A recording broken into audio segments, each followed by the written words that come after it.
आधुनिक मीरा महादेवी वर्मा। हिंदी छायावाद युग की महत्वपूर्ण स्तंभ। महादेवी वर्मा का जन्म 26 मार्च 1907 को उत्तर प्रदेश के फर्रुखाबाद में हुआ था। अपने काव्य में उपस्थित विरह, वेदना और भावनात्मक गहनता के चलते ही उन्हें आधुनिक युग की मीरा कहा जाता है। आधुनिक हिंदी साहित्य में स्त्री वेदना की अनूठी चितेरी महादेवी वर्मा की कविता मैं नीर भरी दुख की बदली की यह आखिरी पंक्तियाँ यह बताने के लिए पर्याप्त है कि उन्हें आधुनिक युग की मीरा क्यों कहा जाता है। महादेवी वर्मा को आधुनिक युग की मीरा इसलिए कहा जाता है क्योंकि भक्ति काल में जो स्थान कृष्ण भक्त मीरा को प्राप्त है, आधुनिक काल में वह स्थान महादेवी वर्मा को मिला है। मीरा का प्रियतम सगुण साकार गिरधर गोपाल है, जिसके प्रति वे समर्पित रही, तो दूसरी ओर महादेवी के प्रियतम असीम निर्गुण निराकार है और उसके प्रति वे समर्पित रहीं। महादेवी की रचनाओं में भी मीरा की तरह ही प्रेम और विरह देखने को मिलता है। महादेवी का प्रसिद्ध गीत मैं नीर भरी दुख की बदली इस बात का परिचायक है कि उनका यह जीवन दर्शन है जो मीराबाई जैसा ही है। वह कवित्री होने के साथ एक विशिष्ट गद्यकार भी थी। उनके काव्य संग्रहों में निहार, रश्मि, नीरजा, सांध्य गीत, दीपशिखा, यामा और सप्तपर्णा शामिल हैं। गद्य में अतीत के चलचित्र स्मृति की रेखाएं, पथ के साथी और मेरा परिवार उल्लेखनीय है। उनके विविध संकलनों में स्मारिका, स्मृति चित्र, संचयन, दृष्टिबोध और निबंध में श्रृंखला की कड़ियाँ, विवेचनात्मक गद्य, साहित्यकार की आस्था तथा अन्य निबंध शामिल हैं। उनके पुनः मुद्रित संकलन में दीपगीत, नीलांबरा और आत्मिका शामिल हैं। गिल्लू उनका कहानी संग्रह है। उन्होंने बाल कविताएं भी लिखी। उनकी बाल कविताओं के 2 संकलन भी प्रकाशित हुए, जिनमें ठाकुर जी भोले हैं और आज खरीदेंगे हम ज्वाला शामिल है। गौरतलब है कि महादेवी वर्मा ने 7 साल की उम्र से ही लिखना शुरू कर दिया था। उन्होंने खुद लिखा है, माँ से पूजा और आरती के समय सुने सुर, तुलसी तथा मीरा आदि के गीत रचना की प्रेरणा देते थे। उनके काव्य का मूल स्वर दुख और पीड़ा है, क्योंकि उन्हें सुख के मुकाबले दुख ज़्यादा प्रिय रहा।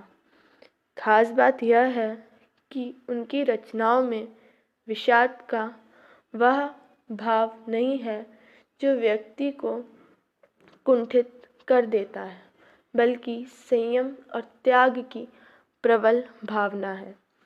महादेवी वर्मा जी ने एक विवाहित का जीवन नहीं जिया। 1916 में उनका विवाह बरेली के पास नवाबगंज कस्बे के निवासी वरुण नारायण वर्मा से हुआ। महादेवी वर्मा को विवाहित जीवन से विरक्त थी, इसलिए पति से उनका कोई वैमनस्य नहीं था। वह एक सन्यासिनी का जीवन गुजारती थी। उन्होंने पूरी जिंदगी सफ़ेद कपड़े पहने, वह तख्त पर सोईं, कभी श्रृंगार नहीं किया। महादेवी वर्मा जी ने सन 1955 में इलाहाबाद में साहित्यकार संसद की स्थापना की। उन्होंने पंडित इलाचंद जोशी की मदद से संस्था के मुखपत्र साहित्यकार के संपादक का पद संभाला। देश की आज़ादी के बाद 1952 में वह उत्तर प्रदेश विधान परिषद की सदस्य चुनी गईं। 1956 में भारत सरकार ने उनकी साहित्यिक सेवा के लिए पद्म भूषण से सम्मानित किया। 1969 में विक्रम विश्वविद्यालय में उन्हें डी लिट की उपाधि दी। इससे पहले उन्हें नीरजा के 1934 में सक्सेरिया पुरस्कार और 1942 में स्मृति की रेखाओं के लिए द्विवेदी पदक प्रदान किया गया। यामा नामक काव्य संकलन के लिए उन्हें देश के सर्वोच्च साहित्य सम्मान ज्ञानपीठ पुरस्कार से सम्मानित किया गया। इसके अलावा उन्हें साहित्य अकादमी फेलोशिप भी प्रदान की गई। 1966 में प्रतीक की मृत्यु के बाद वह स्थायी रूप से इलाहाबाद में रहने लगीं। महादेवी वर्मा जी की कविताओं में प्रकृति प्रायः उद्दीपन, अलंकार, प्रतीक और संकेतन के रूप में चित्रित हुई।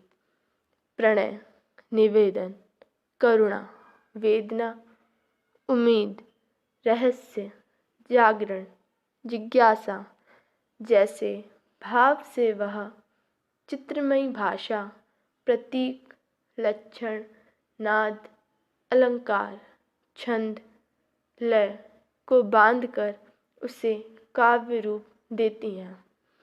महादेवी ने संपूर्ण जीवन प्रयाग में ही रहकर साहित्य की साधना की और आधुनिक काव्य जगत को अपने योगदान से आलोकित किया। अपने काव्य में उपस्थित विरह, वेदना और भावनात्मक गहनता के चलते ही उन्हें आधुनिक युग की मीरा कहा गया। हिंदी साहित्य की महानतम हस्ती का 11 सितंबर 1987 को इलाहाबाद में निधन हो गया। धन्यवाद।